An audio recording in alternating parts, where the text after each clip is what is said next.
Vamos a platicar sobre lo que anunció el día de hoy la presidenta. Nos sorprendió con un mensaje en la mañana en el cual aseguró que Norma Piña la había buscado, la presidenta de la Corte la había buscado para platicar con ella, y que bueno, la presidenta no iba a atender este diálogo, así como el presidente López Obrador hizo lo mismo, no atender directamente a Piña, sino que mandó a los dos más fuertes, ¿no? A Ernestina Godoy y a, ¿cómo se llama? Rosa Isela, la titular de la Secretaría de Gobernación, y dijo, vamos a platicar de lo que tú quieras, Norma Piña, pero antes que nada que quede más que claro que necesitamos que empieces a dar las cuentas de cómo va el fideicomiso dorado de la Corte, porque lo voy a estar ocupando en los próximos días.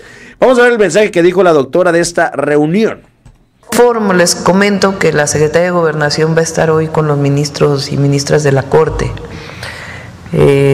Llamó la presidenta de la Corte pues para algunos temas que quería tratar. Le dije a la Secretaría de Gobernación que estaba bien, y sobre todo lo que nos interesa es el tema de los fideicomisos. Cuántos recursos tienen los fideicomisos, cuándo se van a entregar los fideicomisos, y también pues lo que comentamos ayer, de que no interrumpan el proceso de la reforma de la elección del Poder Judicial, que tienen que abrir, porque pues como mucha gente que se inscribió ahí ahora no va a tener la posibilidad de participar. Ellos mismos están cerrando la puerta de la democracia. Entonces hay una reunión en donde va a estar presente la secretaria de Gobernación y la consejera jurídica para ver exactamente qué planteamientos. Y a nosotros nos interesan esos dos, los fideicomisos. Bueno, ahí estaba la doctora anunciando, pues bueno, el interés temprano, sobre las 10 de la mañana, estaban ahí, pon la foto, ahí estaban en la camioneta, saliendo Rosa Isela junto a Ernestina. Y bueno, sube esta foto Ernestina unos minutos después, donde vemos a un Lainez Potisek muy contento, ¿no? Jubiloso de tener este diálogo. Pone Ernestina: quiero comentarles sobre los avances de la reunión. Pudimos discutir temas que nos interesan a todos y todos los mexicanos, que serán útiles para el mejor funcionamiento de la reforma, como la extinción de fideicomisos y que el Comité de Evaluación del Poder Judicial pueda continuar con su trabajo. Inmediatamente después, la Corte lanza este oficio informativo, y vamos a leerlo. Dice: la Suprema Corte de Justicia de la Nación informa del diálogo con la Secretaria de Gobernación. La ministra Norma Piña y los ministros Potisek, Pardo Rebolledo, integrantes del Comité de Administración, se reunieron con la Secretaria de Gobernación y con Ernestina para abordar los temas de la ampliación presupuestal para el ejercicio 2025 del Poder Judicial, en términos de lo acordado en diciembre. Asimismo, en el acuerdo se revisó el estado que guarda la extinción de los fideicomisos, y se acordó instalar una mesa de trabajo integrada por representantes del Poder Judicial, la Consejería Jurídica y Nacional Financiera. Adicionalmente, se puso sobre la mesa la problemática en torno a la suspensión del proceso de elección del Poder Judicial. La Suprema Corte de Justicia reitera su disposición al diálogo. Entonces, pues al parecer rindió frutos, y de entrada pues tendrá que empezar a dar cuentas de los fideicomisos, Norma Piña. Pues ahí están. Esta es la versión oficial de la reunión sobre los temas. Está muy extraño, la verdad, este asunto de Nacional Financiera y los fideicomisos, y la manera en la que están congelados y no se le pueden regresar al gobierno federal. Es una situación que no se han dado realmente muchos detalles, y la presidenta tampoco, y Nafinsa tampoco ha explicado pues qué onda, ¿no? ¿Qué pasó con los fideicomisos? Porque ya está el transitorio constitucional. O sea, ya no hay suspensión de un juez que sea válida, porque no se entrega, porque supuestamente hay una suspensión por parte de los jueces. Sin embargo, también la realidad es que Norma Piña ahora enfrenta un problema en el Poder Judicial. En estos últimos días lo que se hizo es que se denunció por parte de las ministras, en el caso particularmente de Lenia Batres, y también por parte de los trabajadores el día de ayer. ¿Qué es lo que hizo Norma Piña? Norma Piña, con el recorte que se dio, y por eso es que llegan a pedir más lana, con el recorte que se da por parte de los diputados, tomó una serie de decisiones en el presupuesto del Poder Judicial.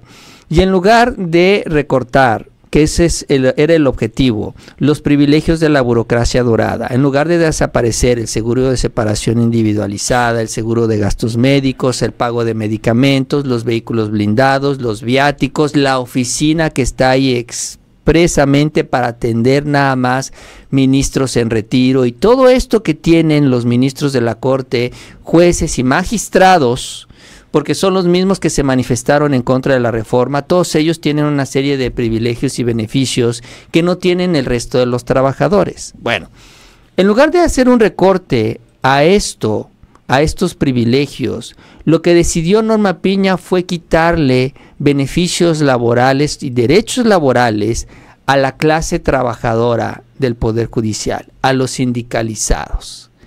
Y entonces el sindicato dijo que van a iniciar ante la Secretaría de Gobernación una serie de reuniones el día de mañana. Así que lo que hizo Norma Piña fue como que tratar de ganarles el pestañazo. Dijo, mañana van los del Poder Judicial, oye, vamos a reunirnos hoy. Y entonces hoy se reúnen para hablar del presupuesto y de estos recortes. Miren lo mañoso que es Norma Piña. Pide la lana, dice es que es para los trabajadores, cuando realmente no tocó nada de los privilegios de la burocracia dorada. Y entonces, como van los trabajadores mañana a la CEGOP, hoy van los ministros, o los ministros se reúnen con la CEGOP, y ahora quieren que sea la presidenta la que resuelva el tema. Pues si es un poder independiente, no que muy autónomo, no que no queremos que el Poder Ejecutivo se meta, ahora quieren que la CEGOP les ayude a resolver el problema. Pero sobre todo, como viene una manifestación, porque si no se corrige esto, vendrá una manifestación de los trabajadores del Poder Judicial, ya no en contra de la 4T, ya no en contra de la presidenta, ya no en contra de los diputados y senadores, sino en contra de Norma Piña y de los ministros. Ahí sí, necesitamos tu ayuda, Rosa Isela, necesitamos que nos apoyes, necesitamos que los trabajadores estén tranquilos, ¿no? Y bueno, esto seguramente se habló. No sé si directa o indirectamente, pero esto también es motivo de la reunión. Y por eso es que andan con esto del dinero. O sea, Norma Piña anda pidiendo dinero. Pero es esta idea que todavía se mantiene entre esta burocracia dorada en la Corte y con los jueces y magistrados de querer reventar todo. O sea, quieren seguir generando inestabilidad en el Poder Judicial y quieren reventar la elección. O sea, insisten en reventarla. Por ejemplo, el Poder Judicial no va a tener candidatos en la elección, ¿no? ¿Y qué es lo que va a suceder cuando termine la elección y llegue esto al Tribunal Electoral? Van a decir, es que hubo inequidad porque se dio una elección y el Poder Judicial no propuso candidatos. Entonces queremos que se anule la elección. Y eso lo están haciendo desde ahorita, o sea, desde ahorita están trabajando como hormiguitas ahí, muy metódicamente, ahí trabajan para buscar la anulación de la elección. Entonces, no aprenden, o cuando menos no quieren entender que las cosas ya cambiaron. Y ahí siguen, con esta idea de tratar de reventar el proceso. Hablando de la elección al Poder Judicial, el día de hoy también habló la doctora Claudia Sheinbaum sobre el tema del presupuesto. Y es que el día de ayer salió una lista, ponla a ver porfas, en la que estos son los requerimientos, ¿no?, que haría el INE, una ampliación presupuestal de 1,500 millones de pesos, nada más, para poder operar la elección, porque dicen esto es lo básico, lo mínimo e indispensable que tienen que tener para poder echar a andar esto. Y es una lista parece lista y cartita a los reyes, ¿no?, con cosas que son ampliación de 600 auxiliares, comidas para los consejeros y los demás comisionados, capacitadores, cerca de 70 millones, gastos de campo, 70 millones de pesos, las ampliaciones para las contrataciones por un mes por 115 millones de pesos, garantizar los sueldos a 10,000, a 11,000 capacitadores, bueno, una locura, un verdadero exceso lo que dice el INE. Sin esto yo no funciono. La doctora Claudia les dijo, está bien, excelente, qué bueno que presentaron su lista de lo que necesitan, pero de entrada justifíquenme también en qué van a usar los más de 7,000 millones que tienen para la elección. Vamos a ver. La reunión que tuvimos con las y los consejeros, yo lo que les planteé es que hicieran un ejercicio de por qué se requiere más recursos y que informaran no solo a la presidenta, sino al pueblo de México, en qué se gastan los 7,000 millones de pesos que están planteados para la elección. Y si requieren más, pues supongo que es para poner más casillas, porque fueron 172,000 casillas en el 2024 y ahora están planteando cerca de 72,000 casillas para el 2025. Entonces, si hay más recursos que están pidiendo, pues supongo que es para poner más casillas. Pero no hemos recibido ninguna comunicación del Instituto Nacional Electoral. No la hemos recibido. Y además ellos, pues que la hagan pública. ¿Para qué se requieren tantos recursos? Ahora, lo único que está disponible en este momento, porque no es que haya cajones de recursos en la federación, como ustedes saben, además, pues disminuimos el déficit este año e hicimos un esfuerzo muy importante para disminuir la operación del gobierno sin afectar, o la administración del gobierno sin afectar la operación, y no se disminuyó en las áreas sustantivas. Entonces, lo único que hay disponible hoy son los 800 millones de pesos de uno de los fideicomisos de la Corte. Es lo único que está disponible, los otros en este momento tienen algunos amparos. Y además, entre otras cosas, para eso va la Secretaría de Gobernación, pues a este llamado que pidió la Corte de tener un diálogo. Entonces, hasta ahora es lo único que hay disponible y desde mi punto de vista, pues tienen que decirle al pueblo de México por qué se requiere más recurso. ¿Por qué los 7,000 millones de pesos no son suficientes? Y si es más recurso, ¿en qué se destinaría? Yo eso se los dije el día que vinieron. Entonces, esta idea de que piden 1,500 millones, pues no sé de dónde y por qué. Entonces, yo creo que la gente que nos escucha, ustedes, están de acuerdo en que tienen que informar el INE de en qué se destina ese recurso. Porque 7,000 millones de pesos es mucho dinero. Mucho dinero. Entonces hay estados que no tienen ni siquiera eso para inversión en su estado. Adelante. Estaba lo que decía la doctora Claudia Sheinbaum sobre esta ampliación presupuestal. Hoy corre Tadei y se sienta de manera virtual, todavía no regresa, ya la otra semana, con Ciro, y empiezan a decir que, pues la verdad, casi, ¿no? En otras palabras, pero pues que la participación va a ser muy complicada y que se espera que no rebase ni el 15-16%, como augurando que con el presupuesto y con las formas que van a lanzar esta elección, pues la realidad, la neta, va a ser un fracaso. Vamos a verlo. Lupe tratando de hacer un cálculo de cuántas personas podrían participar el 1 de julio en la elección de jueces, magistrados, ministros. Es difícil sacar un cálculo. Tú trazabas un parámetro tomando en cuenta dos elecciones parecidas que se celebraron en los años recientes. Y bueno, yo te preguntaba, antes de ir a la pausa, que una participación del orden del 10% menos, pues no va a ser una buena noticia para nadie, Guadalupe.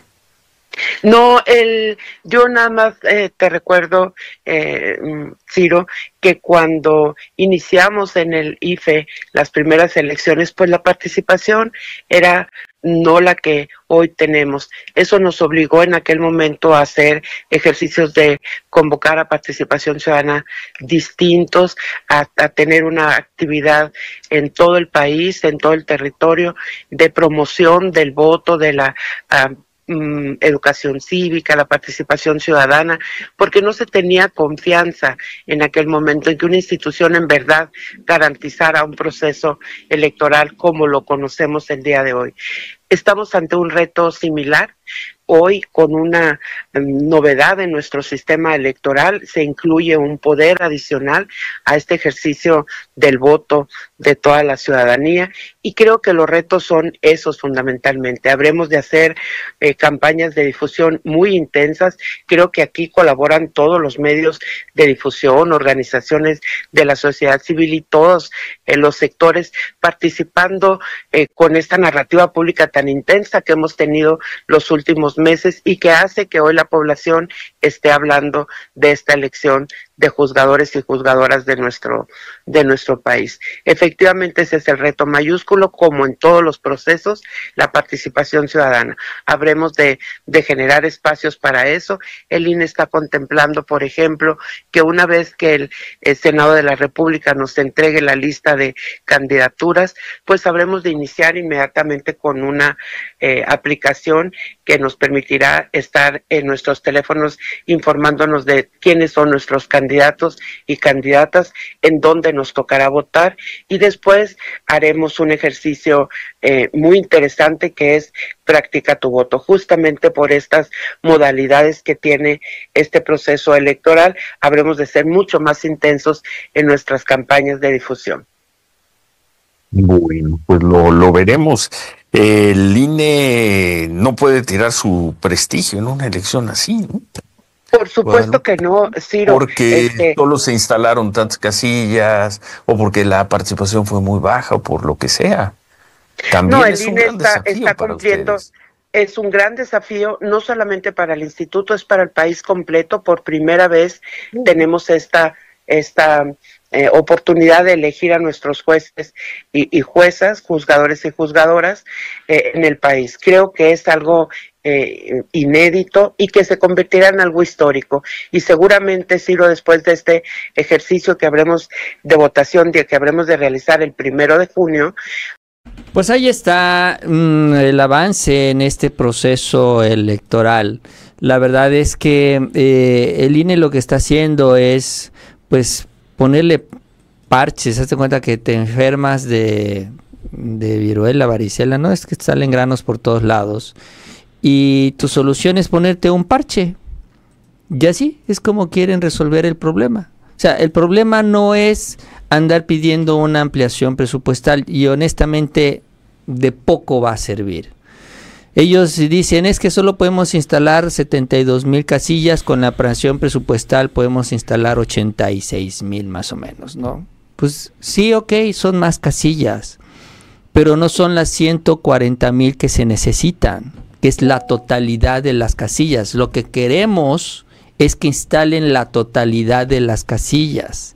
Y si piden una ampliación presupuestal es para que el INE también haga el esfuerzo e instale todas las casillas. No queremos ir de poquito en poquito, porque además ahorita piden eso y mañana van a pedir, dame un poquito más para que instale 90,000, dame un poquito más para que instale 100,000, y así se la van a llevar. Es también un juego perverso, un juego mañoso, en donde el INE quiere de esta manera obtener estos recursos adicionales. No. Si se le aprueba la cantidad que se decide aprobar, aunque la presidenta dijo hoy que serían 600, 700 millones, pues con eso el INE se tiene que comprometer a instalar la totalidad de las casillas. Si no, ¿para qué te doy más dinero? ¿De qué sirve? Medio sirve. Y más sobre todo si Guadalupe Tadei ya desde ahorita está condenando la elección a una muy, muy baja participación.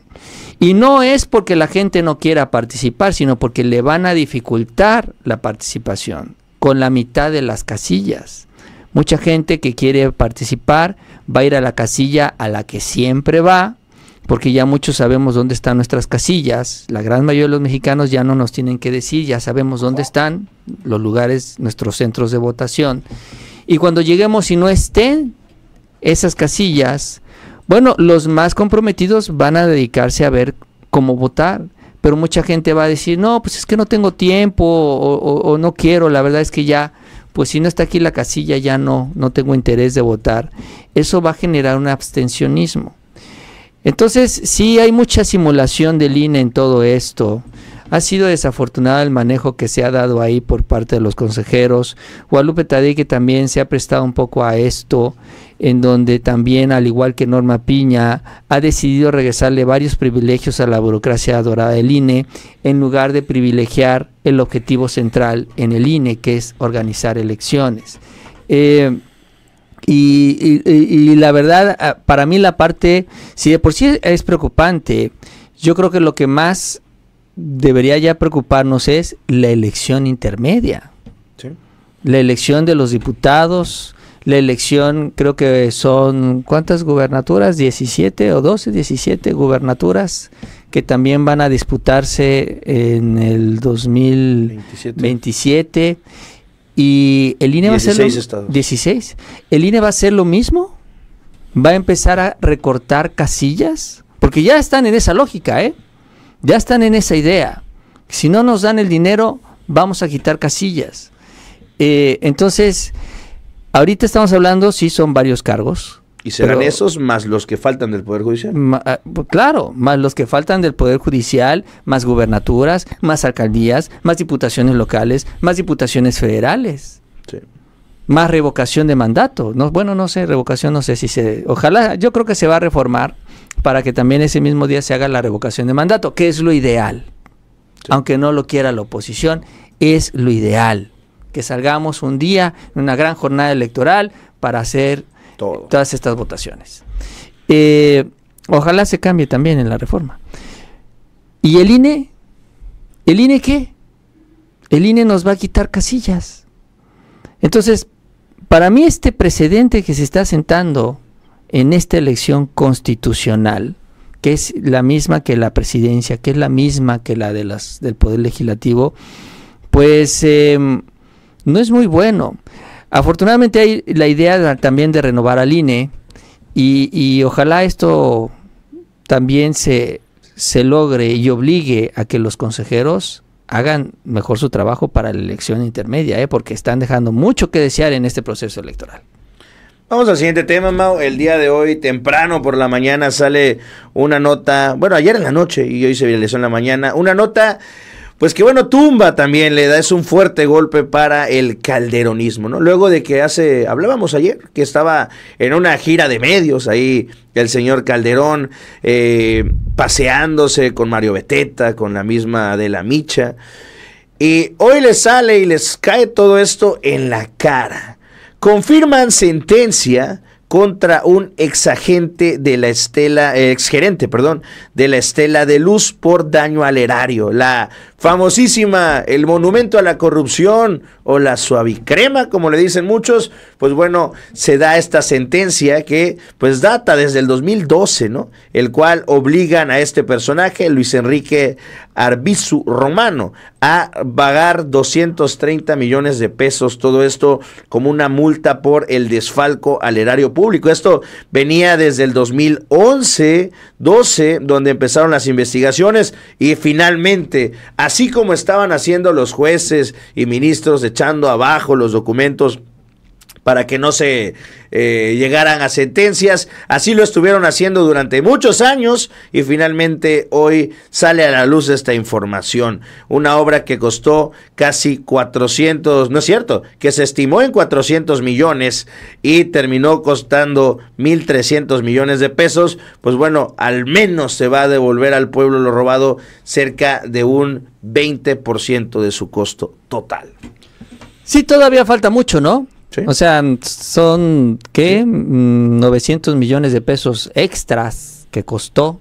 Ya se van a regresar 230 millones. Bueno, faltan todavía 600 y cacho.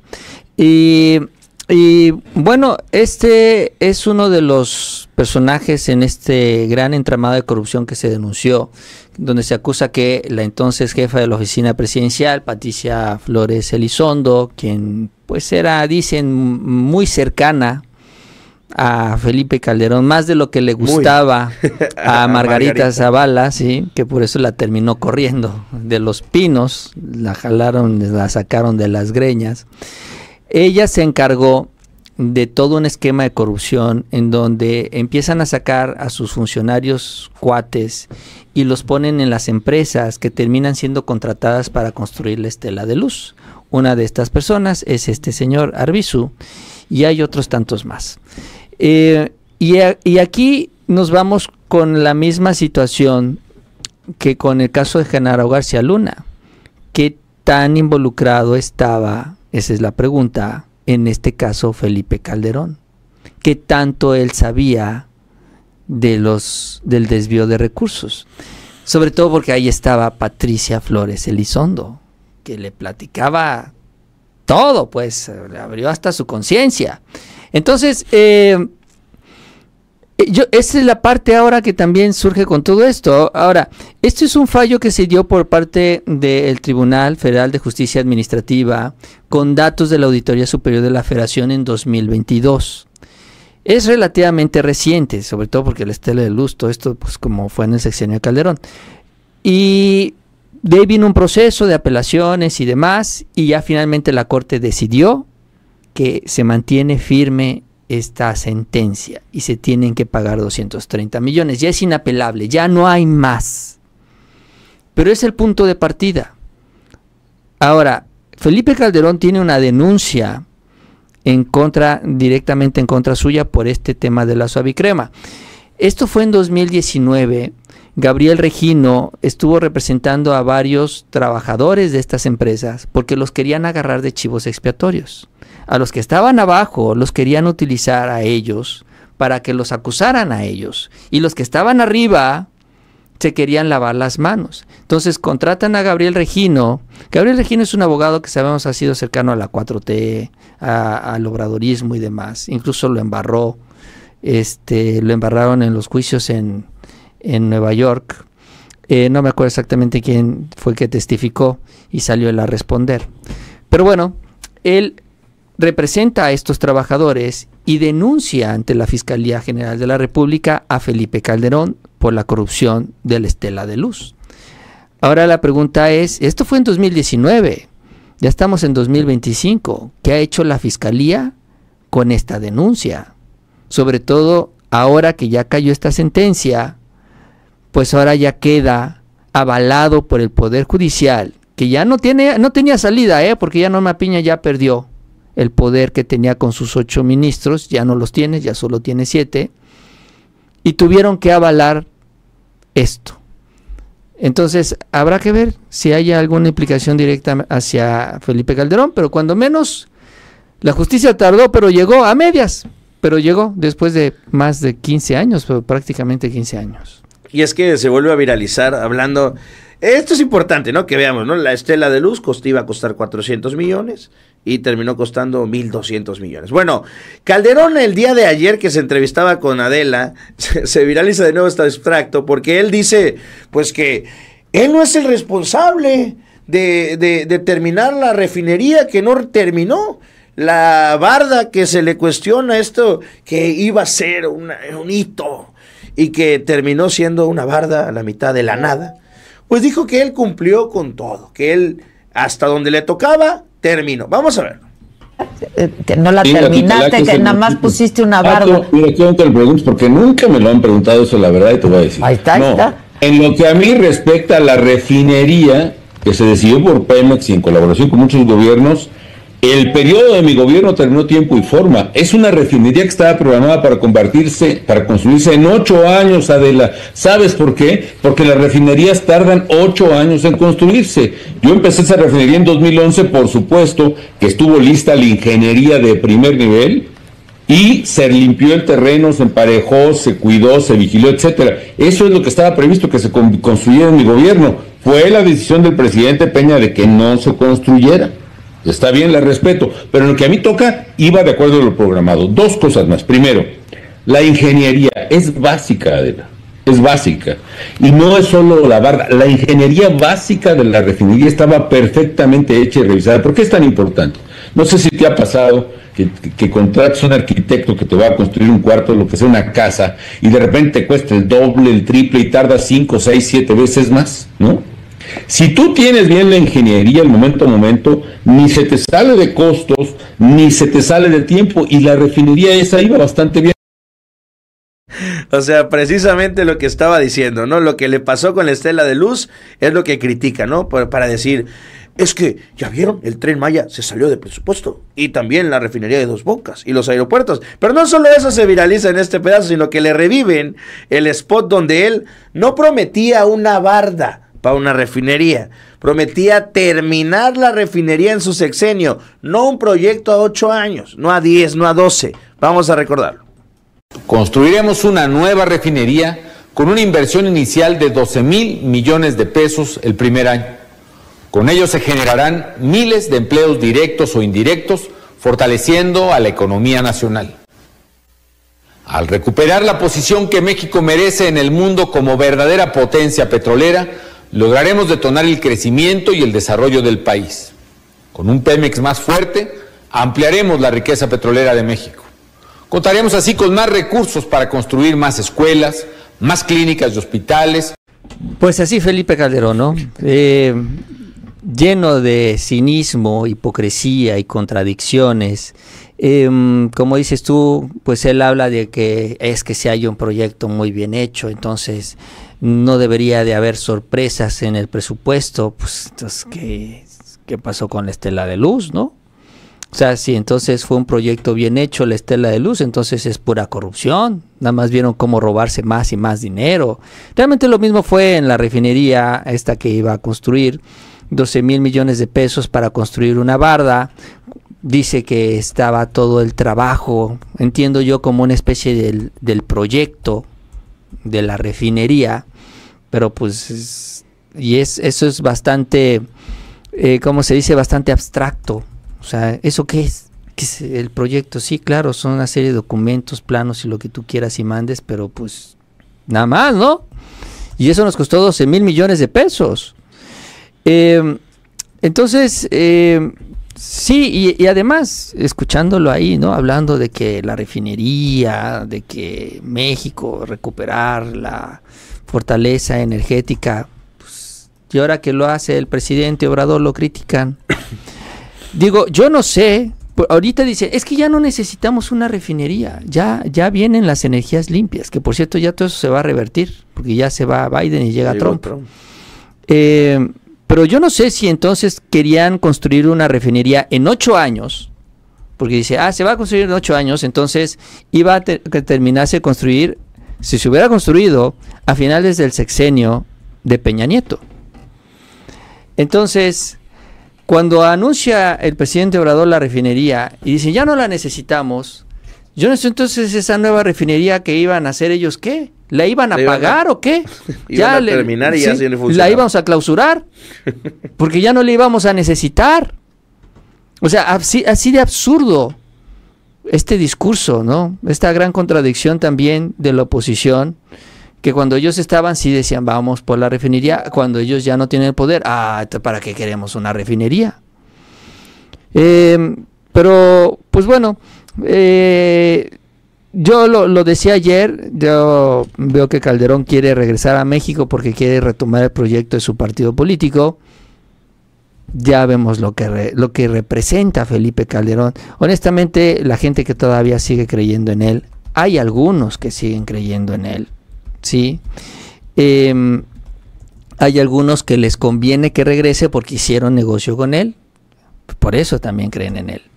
Entonces, es lo que quiere recuperar. Son poquitos, digo, no le alcanzó ni para su partido, pero pues quiere intentarlo otra vez. Pero ya después de este asunto de la Estela de Luz, yo creo que lo va a pensar 2 veces, ¿no? Fue un mal momento ya para él. Porque, y es un mensaje también, ¿no? Ni te creas que vamos a olvidar todo lo que hiciste, ¿eh? Sobre todo porque ya había quedado demostrado, lo hablamos a principios de la semana, pero ya el blindaje del Poder Judicial se cayó. Ya no existe. Ya está Norma Piña ahí, pero ya no tiene los votos para poder evitar procesos legales en contra de él.